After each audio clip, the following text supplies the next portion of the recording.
तर जय शिवराय शेतकरी मित्रांनो, स्वागत आहे आपलं छोट्या शेतकरी यूट्यूब चॅनलला. तर आज आपण आलेलो परत आपल्या मोसंबीच्या बागामध्ये. हे पहा, सोयाबीन पेरून घेतलेली आपण तुम्हाला पहिल्या व्हिडिओमध्ये दाखवली होती, त्यावेळेस लहान लहान सोयाबीन होती. आता बघून घ्या पूर्णपणे तिला शेंगा आणि भर कशा प्रमाणात लागलेला आहे. तर काही फुलामध्ये आणि काहीच्या पापड्या झालेल्या आहे. पहा, मस्त भर आहे सोयाबीनला, लाग पण मस्त लागलेला आहे शेंगाचा. हे पहा, सध्या पापड्यामध्ये.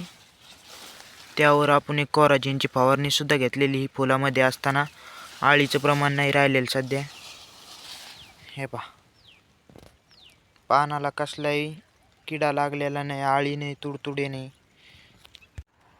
सोयाबीनची व्हरायटी ग्रीन गोल्ड 3344 ह्या व्हरायटीची आपण आपल्या शेतामध्ये पेरणी करून घेतलेली. तर ह्या झाडामुळे इथं सूर्यप्रकाश भेटलेला नाही, त्यामुळे या सोयाबीनची हाईट बघा, झाडापाशी अशी बारीक बारीक हाईट राहिलेली. हे सोयाबीनची हाईट बारीक आहे. त्यानंतर इथं सूर्यप्रकाश पडल्यामुळे इथली पहा सोयाबीनची क्वालिटी पहा. हे पहा, इथल्या सोयाबीनला शेंगाला भर पण जास्त आहे. ज्या ज्या जाग्यावर सूर्यप्रकाश पडलेला आहे त्यामुळं भर लागलेला आहे सोयाबीनला. आणि इथं सूर्यप्रकाश पडल्या नसल्यामुळे ही सध्या फुलं पण नाही तिला आणि शेंगा पण नाही आलेले. हे पहा, जास्त प्रमाणात.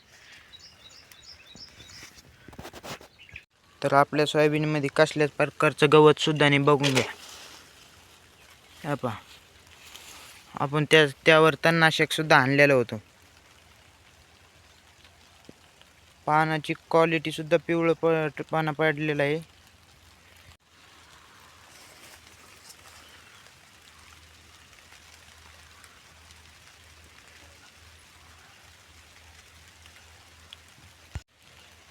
झाडामध्ये आपण दुहेरी सोयाबीन पेरून घेतलेली आहे. पहा,